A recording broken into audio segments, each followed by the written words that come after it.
الحمد لله نحمده ونستعينه ونستغفره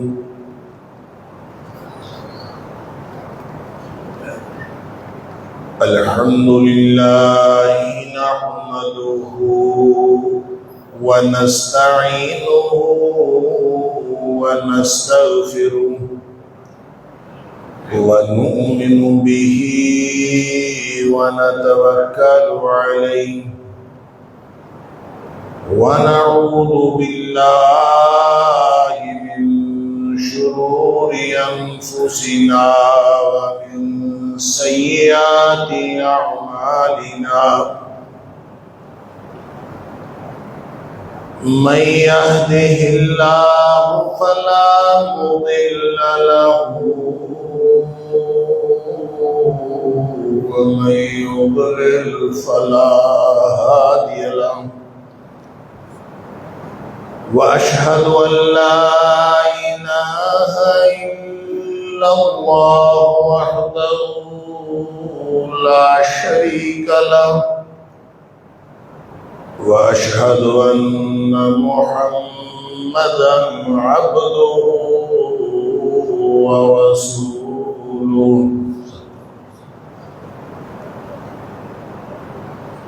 أرسله بالحق بشيرا ونذيرا بين يدي الساعة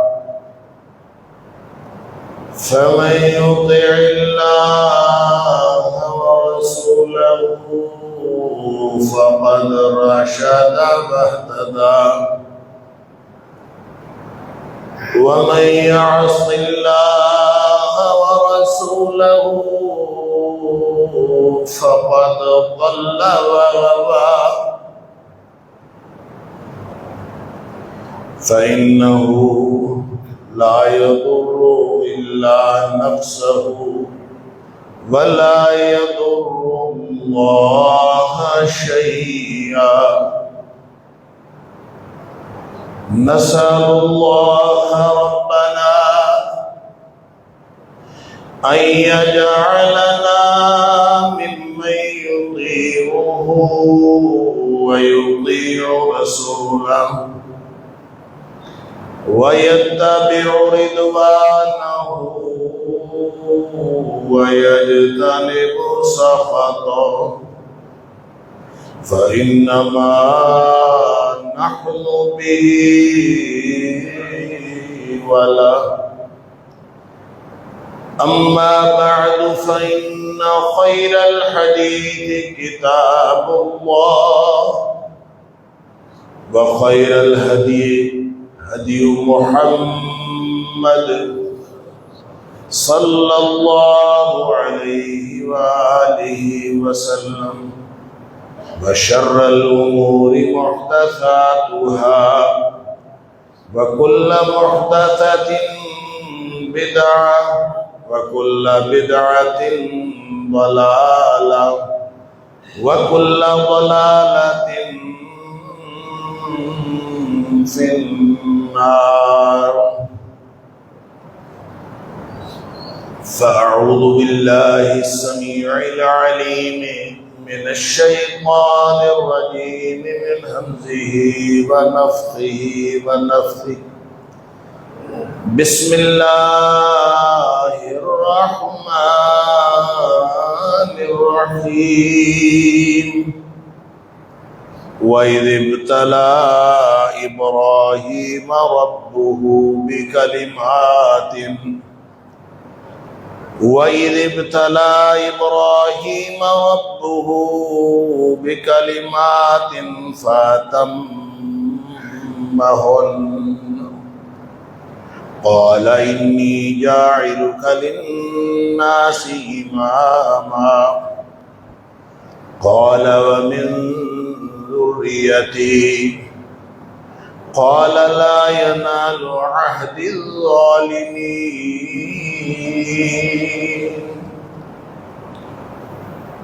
اس وقت کو یاد کرو جب مبتلا کیا ابراہیم علیہ السلام کو ان کے رب نے بہت سارے امتحانات میں. فاتمہن، سارے امتحانوں میں ابراہیم علیہ السلام پاس ہو گئے. قال انی جاعلک للناس اماما،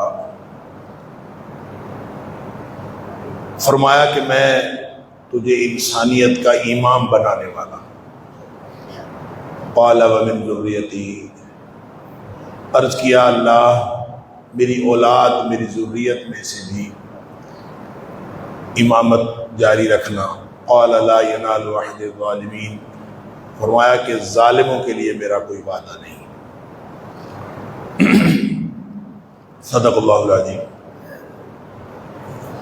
ابراہیم علیہ السلام کے امتحان اور ان کی ابتلا اور آزمائش کے حوالے سے چند باتیں گزشتہ جمعے میں کرنے کی کوشش کی تھی، اور اس کی ابتدا میں فلسفہ امتحان کے حوالے سے چند گزارشات آپ کے سامنے رکھی تھی کہ اللہ کریم جب امتحان لیتا ہے تو اللہ کا ایک قانون ہے.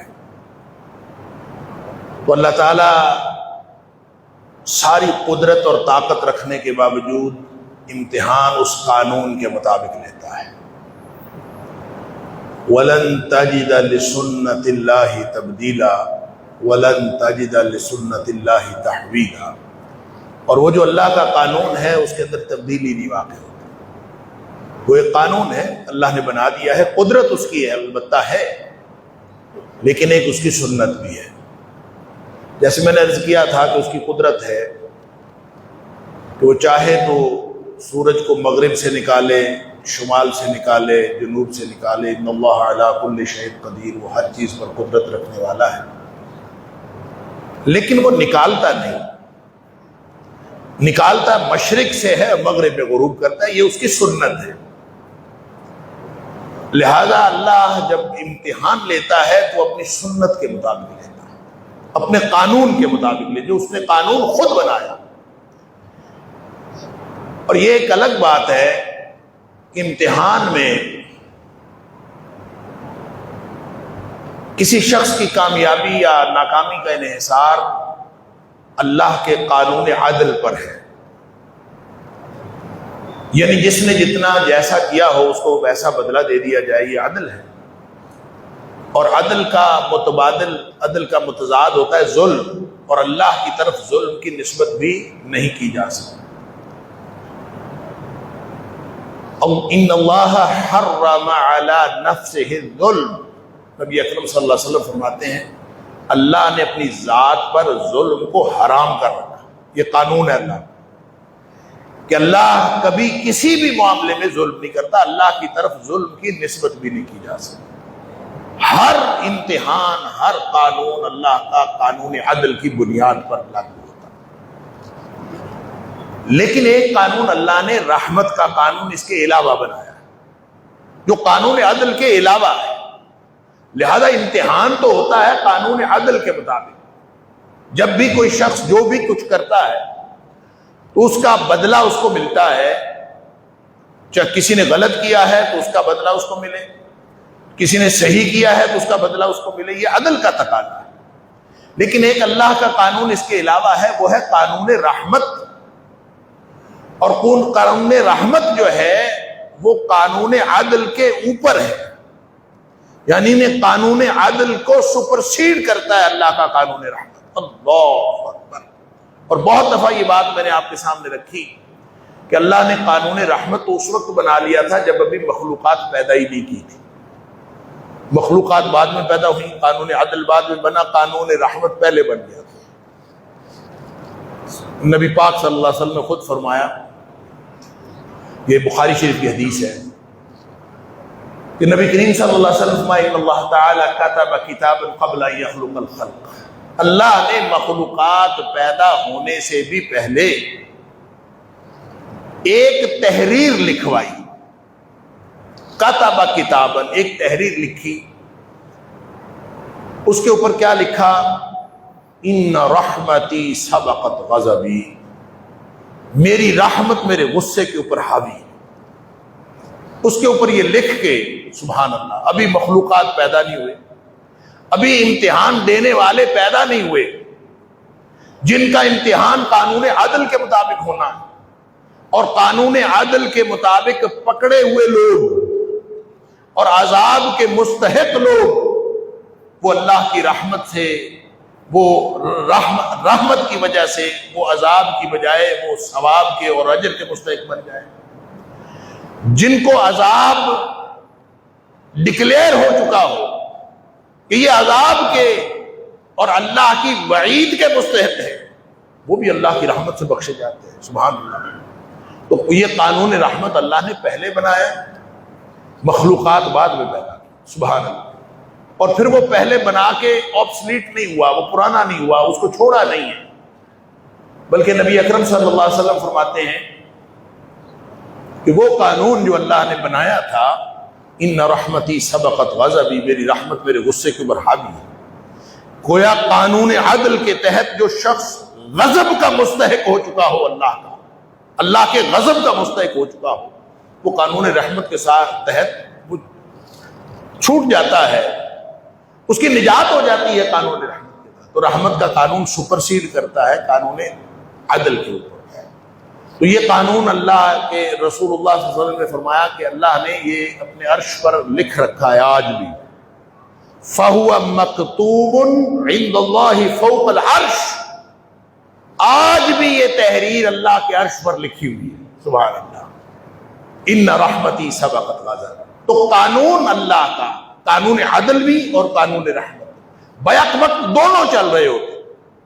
لہذا کوئی شخص یہ نہ سمجھے کہ میں قانون رحمت کی وجہ سے قانون عدل کے تحت پکڑا نہیں جا سکتا، یہ ممکن نہیں۔ اور نہ ہی وہ یہ سمجھے کہ قانون عدل کے تحت اگر میں پکڑا گیا تو قانون رحمت مجھے چھڑوا نہیں سکتا، نہ یہ ہے نہ وہ ہے۔ ایک طرف خطرہ ہی خطرہ ہے پکڑے جانے کا، اور دوسری طرف موج ہی موج ہے، امید ہی امید ہے کہ جب اللہ کی رحمت کی وجہ سے ہم نے نجات پانی ہے تو انشاءاللہ اللہ کی رحمت تو ہمارے اوپر سایہ فکن ہے۔ وہ کوئی بدو آیا تھا نا نبی کریم صلی اللہ علیہ وسلم کے پاس، اس نے آ کے نبی کریم صلی اللہ علیہ وسلم سے کہا تھا کہ مجھے یہ بتائیں کہ امتحان لینا کس نے، امتحان کس نے لینا؟ نبی کریم صلی اللہ علیہ وسلم فرمایا اللہ نے۔ وہ چھلانگیں لگاتا ہوا واپس مڑا، خوشیاں مناتا ہوا واپس مڑا کہ اگر اللہ نے امتحان لینا ہے تو وہ مجھے کبھی نہیں پکڑے گا، مجھے اس سے گمان یہ ہے کہ مجھے کبھی نہیں پکڑے گا، اس کی رحمت سے مجھے یہ امید ہے کہ مجھے چھوڑ دے۔ لہذا یہ امید کی بات ہے، ایک طرف امید ہے ایک طرف خوف ہے۔ الایمان بین الخوف والرجاء، ان کے درمیان میں ایمان ہوتا ہے۔ آپ ایمان کے مطابق، گویا ہر مومن کا امتحان اس کے ایمان کے بقدر ہوتا ہے۔ حضرت ابراہیم علیہ السلام نے کیا کام کیا، یا ان کے خاندان نے کیا کام کیا ہے، سوچنے کی بات ہے کہ اللہ نے یہ جو ذی الحج کا پورا مہینہ اور حج کا پورا جو عبادات کا مجموعہ ہے اور سب سے بڑی عبادت ہے، وہ ساری عبادت ابراہیم علیہ السلام ان کے خانوادے کی یاد میں منا دی۔ انہوں نے کیا ایسا کام کیا ہے، کس طرح وہ امتحان میں کس طرح کامیاب ہوئے ہیں کہ اللہ نے قرآن میں خود کہا ہے کہ میں نے امتحان تو کئی کیے تھے۔ وَإِذِ ابْتَلَىٰ إِبْرَاهِيمَ رَبُّهُ بِكَلِمَاتٍ، ایک بات نہیں آزمایا، ایک بات میں نہیں آزمایا، ایک بات کا امتحان نہیں کیا، بِكَلِمَاتٍ، اللہ امتحان کرتا گیا کرتا گیا کرتا گیا، ایک کے بعد دوسرا، دوسرے کے بعد تیسرا، تیسرے کے بعد چوتھا، امتحان ہوتا۔ فَأَتَمَّهُنَّ، ابراہیم علیہ السلام سارے امتحانوں میں پاس ہوئے۔ یہ ہے ان کی، اب آپ دیکھیں یہ جو دن آنے والے ہیں ذی الحج کے پہلے 10 دن، سبحان اللہ، حج تو وہاں ہونا ہے، 5 دنوں میں 5 مقامات پر 7 کام کرنے کا نام حج ہے۔ وہ تو ان 5 دنوں میں ہونا ہے، وہاں ہونا ہے، 5 مقامات پہ ہونا ہے۔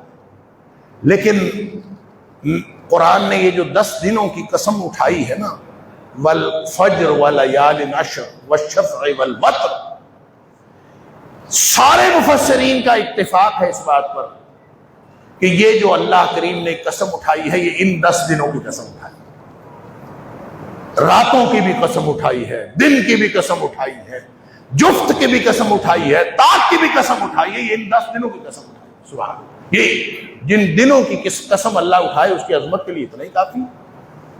پھر نبی پاک صلی اللہ علیہ وسلم نے فرمایا افضل ایام الدنیا، دنیا کائنات کے سارے دنوں سے سب سے افضل دن یہ 10 دن۔ ہم تو سمجھتے تھے رمضان کے آخری عشرہ جو ہے وہ 10 دن سب سے افضل ہے، یہی سمجھتے تھے نا۔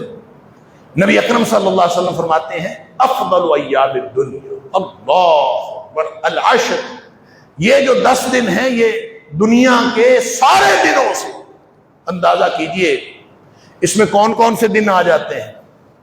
اس میں رمضان کے بھی سارے دن آ جاتے ہیں، اس میں یوم النحر بھی آ جاتا ہے، اس میں جتنے دن ان 10 دنوں کے علاوہ ہیں کہ جن کو ہم مقدس سمجھتے ہیں وہ سارے اس کے اندر آ جاتے ہیں۔ یہ کیوں بہتر ہے، کیوں افضل؟ علامہ ابن قیم علیہ رحمہ اور امام ابن تیمیہ بھی رحمہ اللہ، ان دونوں کا خیال یہ ہے کہ جب ہم اس کا کیلکولیشن کریں تو نتیجہ یہ نکلتا ہے کہ راتیں رمضان کی بہتر ہیں، ساری دنیا کی راتوں سے سب سے بہتر راتیں رمضان کے آخری عشرے کی 5 راتیں ہیں، اور دن یہ والے بہتر ہیں، یہ رمضان کے دنوں سے بھی بہتر ہے۔ اللہ، اور نبی کریم صلی اللہ علیہ وسلم نے فرمایا کوئی شخص ان دنوں میں عمل کرے تو اس سے اچھا عمل ہو ہی نہیں سکتا، اس کو جتنا اجر ان 10 دنوں میں ملتا ہے کسی اور دنوں میں ملتا ہی نہیں۔ صحابی حیران ہو گیا، اللہ کے رسول صلی اللہ علیہ وسلم اگر کسی نے جہاد کیا ہو تو وہ بھی ان 10 دنوں کے عمل سے بڑھ نہیں سکتا۔ نبی کریم صلی اللہ علیہ وسلم نے فرمایا وَلَلْ جِهَادُ فِي سَبِيلِ اللَّهِ، چاہے اس نے جہاد فی سبیل اللہ کیا ہو، ان 10 دنوں کے علاوہ کیا ہے تو ان 10 دنوں میں کیا ہوا عمل وہ بڑھ جاتا، سوائے اس شخص کے جو جہاد کے لیے نکلا اور جان مال سب کچھ اللہ کے راستے میں اس نے شہید ہو گیا اور مال بھی سارا کھپا دیا۔ اگر اس کا مال جان سب کچھ اللہ کے راستے میں کھپ گیا تو وہ تو بڑھ سکتا ہے اس شخص سے عمل کے اعتبار سے جس نے ان 10 دنوں میں عمل کیا، مگر نہ جہاد کرنے والا بھی نہیں بڑھ سکتا۔ اگر وہ بچ گیا ہے تو وہ نہیں بڑھ سکتا، اگر وہ غازی ہے تو نہیں بڑھ سکتا، شہید ہے تو بڑھ جائے، مال بھی لگا دیا، جان بھی لگا دیا۔ تو یہ اتنے ان 10 دنوں میں آخر کیا بات؟ پھر اس میں یوم عرفہ ہے، 9ویں تاریخ۔ نبی اکرم صلی اللہ علیہ وسلم نے فرمایا جتنے لوگوں کی بخشش اللہ یوم عرفہ کو کرتا ہے کسی دن نہیں کرتا۔ شیطان جو ہے وہ اپنے سر میں خاک ڈالتا کہ اتنے لوگ بخشے گئے۔ اور ایک حدیث کے اندر آیا کہ نبی کریم صلی اللہ علیہ وسلم نے فرمایا یوم عرفہ کو اللہ تعالیٰ جتنے لوگوں کو بخش دیتا ہے وہ تو بخش ہی دیتا ہے، اور شیطان کو اس دن بھی بڑی تکلیف ہوتی ہے۔ تو جو بچے کھچے ہوتے ہیں، سبحان اللہ، جب نبی کریم صلی اللہ علیہ وسلم نے مزدلفہ کی دعا کی ہے، مزدلفہ میں رات قیام کر کے، رات آرام کر کے، صبح اٹھ کے اول وقت میں فجر پڑھ کے پھر اسفار تک، یعنی سورج طلوع ہونے سے پہلے تک وہاں کھڑے ہو کے نبی پاک صلی اللہ علیہ وسلم نے مشعر حرام کے پاس دعا فرمائی، قبلہ رو ہو کے آپ نے کھڑے ہو کے دعا فرمائی۔ نبی کریم صلی اللہ علیہ وسلم نے فرمایا کہ اس دعا کے بدلے میں وہ جو مزدلفہ میں کی ہے، میں نے شیطان کو اپنے سر میں خاک ڈالتے ہوئے دیکھا ہے کہ اب تو کوئی بچا ہی نہیں، ساری امت ہی بخشی دے۔ یعنی اتنی اہم دعا وہ بھی ان دنوں میں ہے۔ اللہ اکبر، یعنی یہ اللہ تعالیٰ نے ان کو کیا بنایا۔ پھر طواف ہے کعبۃ اللہ کا، اگر اس کو آپ طواف کرتے رہے، صرف طواف کرتے رہے، وہ ایک حدیث میں آتا ہے، مختلف روایتیں، ایک حدیث میں آتا ہے کہ ہر قدم کے بدلے اس کو اتنا ثواب ملتا ہے جیسے آل ابراہیم میں سے ایک غلام آزاد کیا. کمال ہو گئی. لیکن یہ سارا عمل ہے کیا؟ اسی طرح آپ صحیح لگا لیجئے، صفا مروہ کے درمیان دوڑنے کی بات کر لیجئے، پھر آپ حلق کرانے کی بات لے لیجئے، آپ کنکریاں جو جمرات کو مارتے ہیں ان کی بات لے لیجئے، منا میں جا کے اس کو بیٹھنے کو اور مبیت کو راتیں گزارنے کو لے لیجئے، یعنی پورے کا پورا جو حج کا عمل ہے اس کو لے لیجئے. اللہ کو جتنا یہ پسند ہے، حدیث میں آتا ہے کہ جب وقوف عرفہ میں لوگ بیٹھے ہوتے ہیں، اللہ کے سامنے دعائیں کر رہے ہوتے ہیں یوم عرفہ کو، تو اللہ تعالیٰ فرشتوں کو بلاتا ہے کہ فرشتوں دیکھو آ کے کہ یہ جن کے بارے میں تمہارا خیال تھا یہ زمین میں خون دنگا فساد کریں گے، یہ دیکھو کہ یہ میرے سامنے کس طرح گڑ گڑا رہے ہیں اور کس طرح مجھ سے دعائیں مانگ رہے ہیں. اور اللہ تعالیٰ سب کی بخشش فرما لے، سب کی دعائیں قبول فرما لے. اور پھر حج کے لیے تو جج آتا ہے نا، سبحان اللہ، اللہ تعالیٰ ہم سب کو لے جائے حج پر. حج کے لیے جو جاتا ہے، نبی کریم صلی اللہ علیہ وسلم نے فرمایا کہ وہ بن بلایا مہمان نہیں ہوتا، وہ مہمان ہوتا ہے اللہ کا، اور بن بلایا بھی نہیں ہوتا، اس کو دعوت آئی ہوتی ہے. اللہ اکبر. فرمایا کہ الحاج والمعتمر والغازی فی سبیل اللہ، تین لوگ ایسے ہیں جو حجی، عمرہ کرنے والا اور اللہ کے راستے میں جہاد کے لیے نکلنے والا. نبی کریم صلی اللہ علیہ وسلم فرمایا وفد اللہ الحاج والمعتمر والغازی فی سبیل اللہ وفد اللہ، یہ اللہ کے مہمان ہیں، اللہ کے مہمان ہیں. اللہ نے اور فرمایا دعاہم، یہ بن بلائے مہمان نہیں ہے، اس نے ان کو بلایا ہے. دعاہم، اس نے بلایا ہے. فاجابوہ، انہوں نے تو بس لبیک کہا ہے، اس نے بلایا ہے، انہوں نے لبیک کہا ہے. اور لبیک یہ جو تلبیہ پڑھا جاتا ہے، آپ دیکھ لیجئے کہ عرب کے کلچر میں کبھی بھی لبیک استیناف کلام میں نہیں ہوتا. یعنی آپ بات کا آغاز کرتے ہوئے کبھی لبیک نہیں کہتے، ہمیشہ کسی بات کے، آواز کے، پکار کے، ندا کے، دعا کے جواب میں لبیک کہتے. لبیک، اللہ میں حاضر ہوں.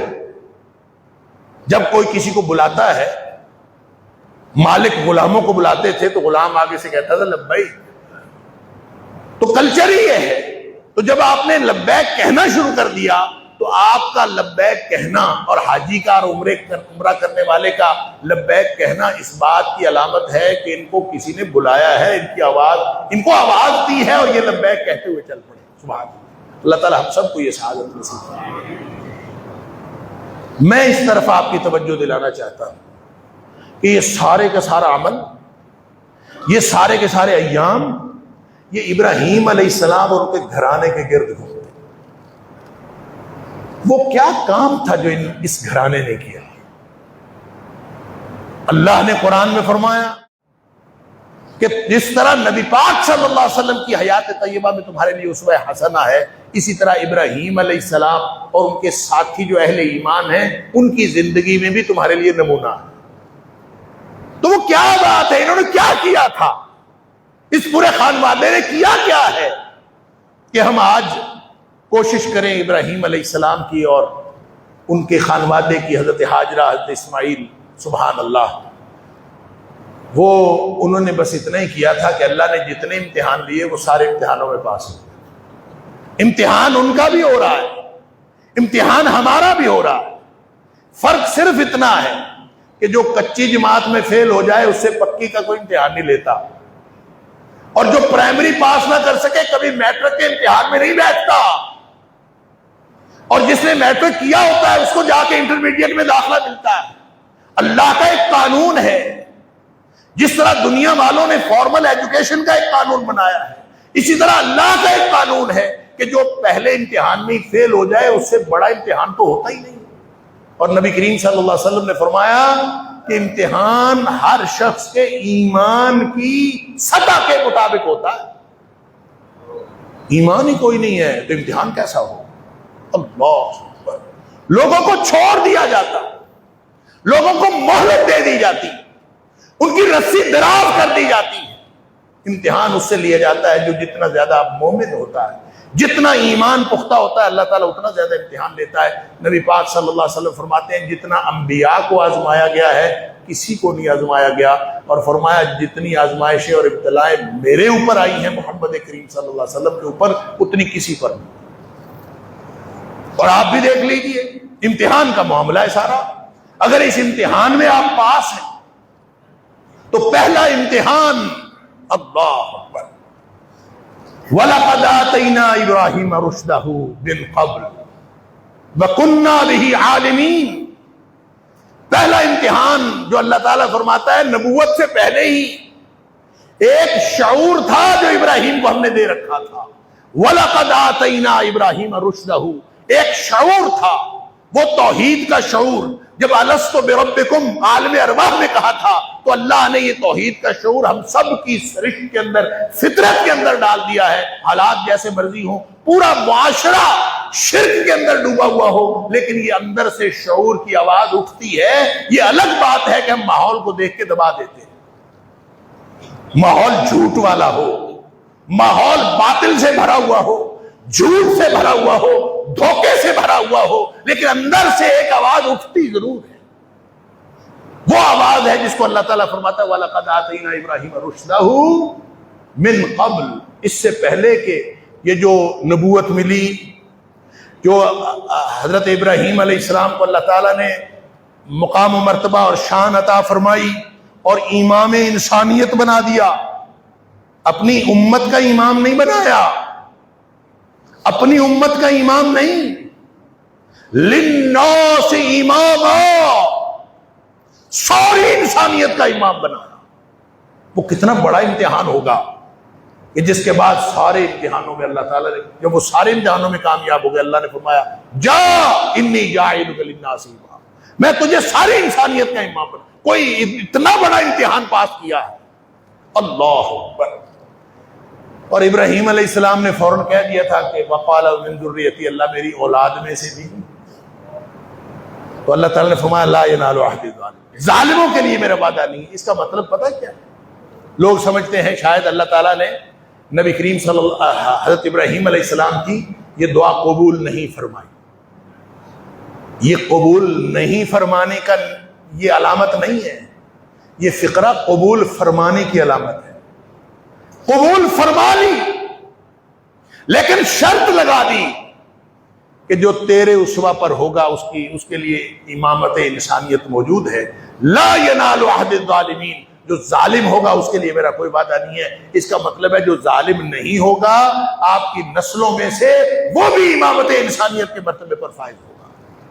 تو وعدہ تو پورا کیا، دعا تو پوری ہوئی، دعا تو اللہ تعالیٰ نے قبول فرمائی. اسی لیے حضرت ابراہیم علیہ السلام کی جو اولاد ہے، 3 لڑیاں ہیں حضرت ابراہیم علیہ السلام کی اولاد. ایک تو بنی اسرائیل ہے جس کو ہم بنی اسرائیل کہتے ہیں، حضرت اسحاق علیہ السلام کی اولاد. نبی اکرم حضرت ابراہیم علیہ السلام کی 2 بیویاں جو بہت معروف ہیں، حضرت سارہ اور حضرت ہاجرہ. تو حضرت ہاجرہ سے اسماعیل پیدا ہوئے اور حضرت سارہ سے اسحاق پیدا ہوئے. اب اسحاق کے بیٹے یعقوب علیہ السلام کے بیٹے اسحاق علیہ السلام کے بیٹے یعقوب علیہ السلام، یعقوب علیہ السلام کے بیٹے یوسف علیہ السلام. یہ لڑی چلی ہے بنی اسرائیل. سینکڑوں نہیں، پتہ نہیں شاید ہزاروں انبیاء اس کے اندر آئے. ایک نسل پوری کی پوری امامت انسانیت. دوسری نسل ہے حضرت اسماعیل علیہ السلام، جس کو بنی اسماعیل کہا گیا، بنی اسرائیل کہا گیا. یعقوب علیہ السلام کا لقب تھا اسرائیل، اس کی وجہ سے وہ بنی اسرائیل کہلائے. یہ بھی لڑی حضرت ابراہیم علیہ السلام.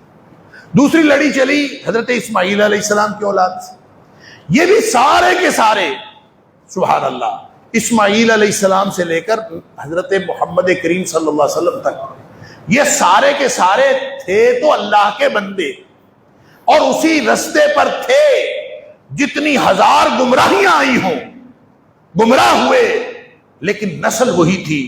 حضرت اسماعیل علیہ السلام بھی امامت انسانیت کے مرتبے پر فائز ہوئے اور پھر نبی اکرم صلی اللہ علیہ وسلم صرف امامت انسانیت نہیں امام انبیاء بھی قرار پائے نبی اکرم صلی اللہ علیہ وسلم. اور یہ جو لڑی تھی یہ دوسری بنی اسماعیل اس کو بھی اللہ تعالیٰ نے وہی اعزاز عطا فرمایا. تیسری لڑی کہتے ہیں ایک اور تھی حضرت ابراہیم علیہ السلام کی اولاد میں سے. وہ لڑی تھی جس کو بنو قطورہ کہتے ہیں. مورخین نے ان کا نام بنو قطورہ رکھا اس لیے کہ وہ کہتے ہیں کہ ایک اور حضرت ابراہیم علیہ السلام کی زوجہ محترمہ تھیں جس کا نام قطورہ تھا. اس کی اولاد میں سے بھی اللہ نے انبیاء بنائے ہیں. اور یہ جو مدین کے انبیاء ہیں جس میں بہت معروف حضرت شعیب علیہ السلام ہے تو یہ انہی میں سے تھے جو بنو قطورہ ہے. گویا اللہ تعالیٰ نے تیسری نسل میں بھی انبیاء کا سلسلہ جاری رکھا. تو دعا قبول ہوئی کہ نامقبول ہوئی؟ حضرت ابراہیم علیہ السلام نے دعا کی تو اللہ نے نسل کی جو تینوں لڑیاں تھیں تینوں لڑیوں کو مالا مال فرما دیا. تو گویا جب فرمایا تھا قال ومن ذریتی، اللہ میری اولاد میں سے بھی، اور اللہ نے فرمایا لا ینال عہد الظالمین، تو اس کا مطلب تھا جو ظالم نہیں ہوگا اس کو امامت انسانیت ملے گی. لہذا پوری لڑی کے اندر اللہ تعالیٰ نے امام رکھ دیے اور نبی اکرم صلی اللہ علیہ وسلم تک امامت انسانیت چلتی رہی. اور پھر نبی پاک صلی اللہ علیہ وسلم کی امامت یہ قیامت کی دیواروں تک چلے گی. تو دعا تو قبول ہوئی، دعا نامقبول تو نہیں ہوئی. ہاں اولاد میں سے کوئی خود ظالم ہو جائے اس کے لیے کوئی وعدہ نہیں. اس کے لیے نہ تب تھا نہ آج ہے. تو وہ عادل بننا، ظالم کے مقابلے میں عادل.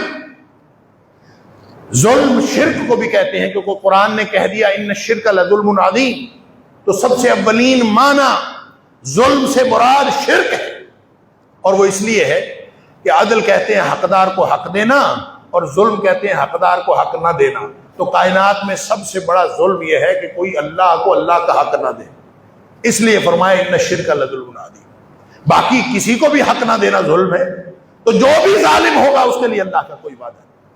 اب اللہ نے ابراہیم علیہ السلام کو اور ان کے خاندان کو وہ کس چیز سے نوازا تھا؟ وہ امتحانوں میں کامیابی تھی جس کی وجہ سے اللہ تعالیٰ نے ان کو یہ سارا کچھ عطا فرمایا. جو بھی امتحان ہوا لیکن پہلا امتحان شعور کا امتحان تھا. میں اور آپ اس امتحان میں فیل ہیں اس لیے ہم سے بڑے امتحان نہیں لیے جاتے. اگلا امتحان ہم سے لیا ہی نہیں جاتا. ہمارے شعور کے اندر توحید موجود ہے، ہمارے شعور کے اندر سچ موجود ہے، سچ کا ساتھ دینا موجود ہے، کونوا مع الصادقین کا قرآن کا حکم موجود ہے. لیکن ہم سارے اپنے لالچ کی وجہ سے، اپنی کمزوریوں کی وجہ سے، ماحول کی وجہ سے، اپنے خوف کی وجہ سے ہم جھوٹ کا ساتھ دیتے ہیں، سچ کا ساتھ نہیں دے پاتے.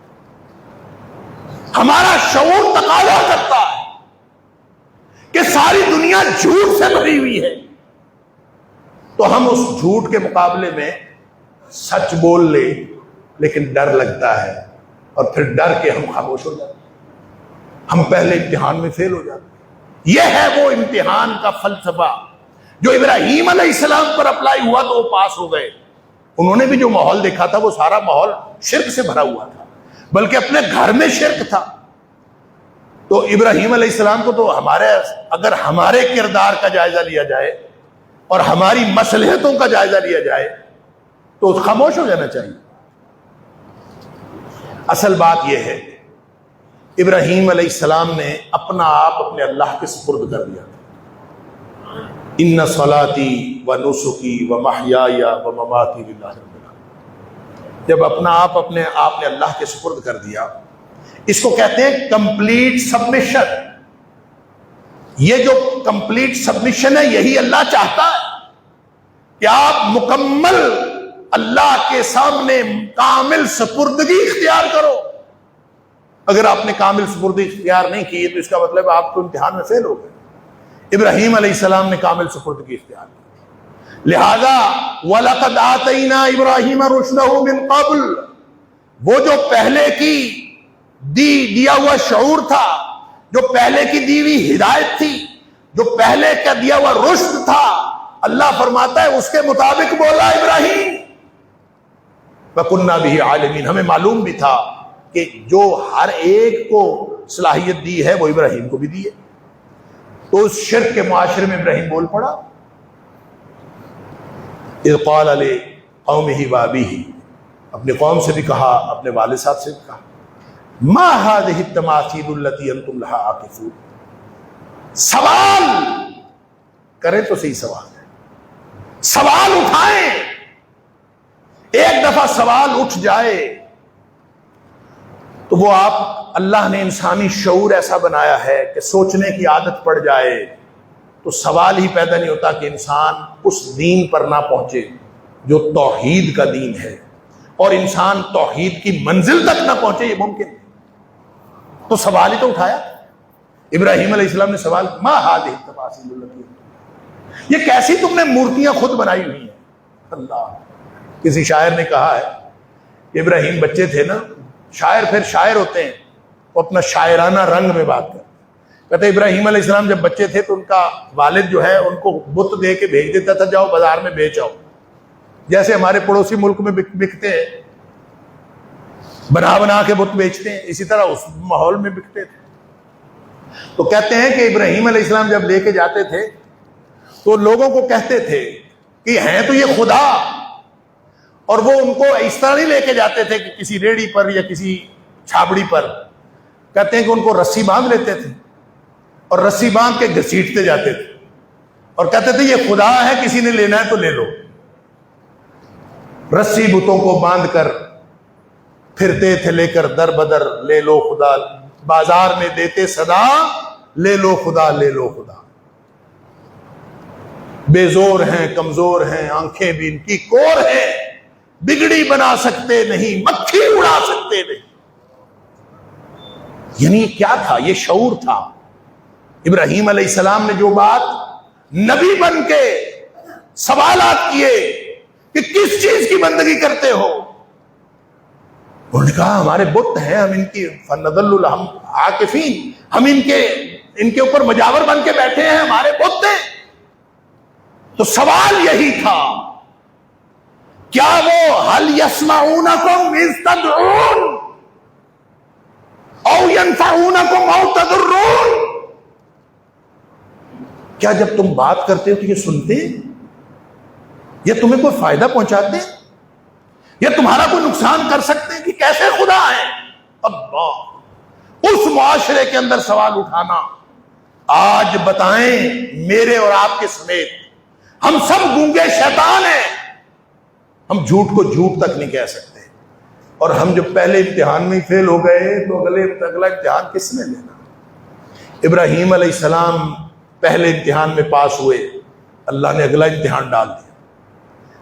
اس قوم کے سامنے صرف باپ نے نہیں نکالا گھر سے، قوم کے سامنے کھڑے ہو گئے، یہ کیسی کس چیز کی بندگی کرتے ہو؟ پھر ان کو سمجھانے کے لیے بت توڑنے پڑے، ساری قوم ڈٹ گئی۔ ایک اکیلا شخص کر کیا سکتا؟ سوال اٹھا سکتا؟ بڑے کو چھوڑ دیا، باقی سب کے ٹکڑے کر دیے اور اس کے کندھے پہ کلہاڑا بھی رکھ دیا۔ انہوں نے کہا ہمارے بتوں کے ساتھ کیا کسی نے کیا؟ کہتے ہیں جی فلاں لڑکا ہے ابراہیم نامی، وہ ان کے بارے میں بری بری باتیں کرتا ہے، اسی نے کیا ہوگا، بلا لیا، تو نے کیا؟ ان کا بڑے سے پوچھ لو، ان کا یہ تو بولتا نہیں۔ تو فرمایا یہی تو میں کہتا ہوں کہ نہ یہ بولتے نہ یہ فائدہ دیتے ہیں۔ پھر ساتھ انہوں نے کہا یہ کیسے توڑ سکتا ہے؟ تو کہتے یہی تو میں کہتا ہوں، یہ نہ توڑ سکتا ہے نہ بنا سکتا ہے، یہ تو کچھ بھی نہیں کر سکتا۔ یوں نہیں سمجھ آتی؟ اللہ اکبر، اللہ کی توحید، سبحان اللہ، جس کی مت ماری ہو وہ مشرک ہوتا ہے۔ ذرا بھی شعور ہو، ذرا بھی شعور، انسان مشرک نہیں رہ سکتا۔ کبھی سوچا ہے ڈھیری کے اندر پڑا ہوا منو مٹی کے نیچے، وہ تو ڈائریکٹ سنتا ہے، اور وہ اللہ جس نے اعلان کیا ہوا ہے اجیب دعوت الداعی اذا دعان، وہ ڈائریکٹ نہیں سنتا۔ انا للہ و انا الیہ راجعون، انا للہ و انا۔ یہی ابراہیم سمجھاتے رہے، پاس ہوتے گئے۔ انہوں نے کہا آگ میں پھینکیں گے، پھینک دو آگ میں۔ اب کمپلیٹ سبمیشن نہ ہو تو پھر میں اور آپ ہم سوچنا شروع کر دیتے۔ اقبال نے اس کو عشق کہا ہے۔ اقبال کہتا ہے کمپلیٹ سبمیشن کا نام ہے عشق۔ آپ سوچنا چھوڑ دیں، آپ صرف یہ سوچیں میرے اللہ کا حکم ہے، میرے اللہ کے رسول صلی اللہ علیہ وسلم کا حکم ہے، بات ختم۔ سوچنا ہی چھوڑ دیں۔ وہ کہتا ہے پختہ ہوتی ہے اگر مصلحت اندیش ہو عقل۔ انسان اگر مصلحتیں ڈھونڈے نا، پھر اقبال نے عشق اور عقل کا موازنہ کیا۔ عقل والے وہ سیانے ہیں جو اللہ کے سامنے جزوی طور پر سبمٹ کرتے ہیں اپنے آپ کو، کمپلیٹ سبمیشن نہیں کرتے۔ اللہ اکبر۔ عشق فرمودہ قاصد سے صبح گام عمل، عقل سمجھی ہی نہیں مانی پیغام ابھی۔ اللہ اکبر۔ اقبال کہتا ہے کہ جب آپ کو پیغام ملتا ہے نا، تو جس شخص نے کامل وابستگی کا اظہار کیا ہوتا ہے، اس لفظ پہ نہ جائیں کہ اقبال نے عشق کا لفظ کیوں استعمال کیا ہے۔ اقبال نے عشق کا لفظ کامل وابستگی کے لیے اختیار کیا ہے، کیونکہ اقبال نے دوسری جگہ اقبال کہتا ہے کہ یہ جو عشق ہے شیشہ دہر میں مانند مئے ناب ہے عشق۔ پوری اس کائنات کے اندر جو کچھ جو جذبہ کار فرما ہے اسی کا نام اس نے عشق رکھا ہے۔ روح خورشید ہے، خون رگے مہتاب ہے عشق۔ سورج اور چاند جس حکم کے تحت کام کر رہے ہیں وہ عشق کا ہی تو اظہار کر رہے ہیں۔ اللہ نے جو حکم دیا ہے، قرآن کہتا ہے وَالْقَمَرَ قَدَّرْنَاهُ مَنَازِلَ حَتَّى عَادَ كَالْعُرْجُونِ الْقَدِيمِ لَا الشَّمْسُ يَنبَغِي لَهَا أَن تُدْرِكَ الْقَمَرَ وَلَا اللَّيْلُ سَابِقُ النَّهَارِ وَكُلٌّ فِي فَلَكٍ يَسْبَحُونَ۔ چاند، سورج، ستارے، پوری کائنات یہ اللہ کا حکم مان رہی ہے۔ اقبال نے اسی کو عشق کہا۔ پھر اقبال کہتا ہے اگر یہ دل میں ہو کہ میں نے اللہ کا حکم کا ماننا، کامل سبمیشن ہو، تو پھر انسان یہ نہیں سوچتا کہ کیا ہوگا، میں آگ میں پھینکا جاؤں گا تو کیا ہوگا، آگ میں چھلانگ لگاؤں گا تو کیا ہوگا، آگ میں چھلانگ لگاؤں گا تو کیا ہوگا۔ یہ وہ سوچتے ہیں جو اللہ کے حکم کے مقابلے میں سیانے بنتے ہیں، سیانے بننے والے سوچتے ہیں۔ ورنہ جس شخص نے کامل وابستگی کی ہو، اللہ کا حکم ہے، بات ختم۔ صرف یہ دیکھتے ہیں کہ حکم ہے، پختہ ہوتی ہے اگر مصلحت اندیش ہو عقل، عشق ہو مصلحت اندیش تو ہے خام ابھی۔ عشق فرمودہ قاصد سے صبح گام عمل، جب اس کو کامل وابستگی والے کو حکم ملتا ہے تو وہ فوراً عمل کرتا۔ عقل سمجھی ہی نہیں مانی پیغام ابھی۔ عقل سمجھنے میں لگی ہوتی ہے، اف اینڈ بٹ میں لگی ہوتی ہے۔ بے خطر کود پڑا آتش نمرود میں عشق، عقل ہے محو تماشائے لب بام ابھی۔ جو لوگ سوچنے میں پڑ جاتے ہیں کہ اللہ کا حکم ہے، مانیں گے تو یہ ہوگا، نہ مانیں گے تو یہ ہوگا، یہ نقصان ہوگا، یہ ہوگا، اس طرح کے جزوی مسلمانوں کو اللہ تعالیٰ پسند نہیں کرتا۔ اللہ جن مسلمانوں کو پسند کرتا ہے وہ ہیں جو اللہ کے حکم کے اوپر مرنے مٹنے کے لیے تیار ہو جائیں، اور اسی کا خلاصہ ہے ان صلاتی و نسکی و محیای و مماتی للہ رب العالمین۔ اللہ تعالیٰ مجھے اور آپ کو، ہم سب کو اس بات کی توفیق دے کہ ہم حضرت ابراہیم علیہ السلام اور ان کے اسوہ پر چلیں اور نبی اکرم صلی اللہ علیہ وسلم کے اسوہ پر زندگی گزاریں۔ وآخر دعوانا الحمدللہ۔